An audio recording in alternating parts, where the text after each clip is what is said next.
ఆ సినిమా నుంచి ఈ సినిమాకి ఒక నటుడుగా ఆయన ఎంతవరకు ఎవాల్వ్ అయ్యారు? మీకు ఇది ఎంత కొత్తగా అనిపించింది? 100% గోవింద్ అందడి వారి అప్పటికిను ఇప్పటికి ఇట్స్ లాట్ ఆఫ్ డిఫరెన్స్ చరణ్లో. మనం చూస్తానే ఉన్నాం ఆ మధ్యలో రంగస్థలం పర్ఫార్మెన్స్ కానీ, తర్వాత ఇవన్నీ కానీ త్రిపుల్ ఆర్ కానీ ఇవన్నీ పర్ఫార్మెన్స్ లెవెల్స్ ఎక్కడికో వెళ్ళిపోయినాయి.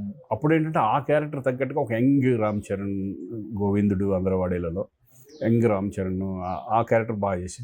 బట్ దాని తర్వాత ఇప్పుడు అన్నీ ఏంటంటే వెయిట్ ఉన్న క్యారెక్టర్స్ పడుతున్నాయి.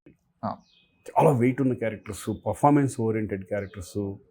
అవి చేయాలంటే ఒక ఆర్టిస్ట్గా దాని మీద అవగాహన పెంచుకోవాలి, దాని మీద ఫోకస్ పెట్టాలి బాగా. అటువంటి క్యారెక్టర్లు పడినప్పుడు డెఫినెట్గా డే బై డే ఆయన ఇంప్రూవ్మెంట్ అనేది మనం ఆడియన్స్ చూస్తానే మనకే తెలిసిపోతుంది. నేను కొత్తగా చెప్పేది ఏం లేదు.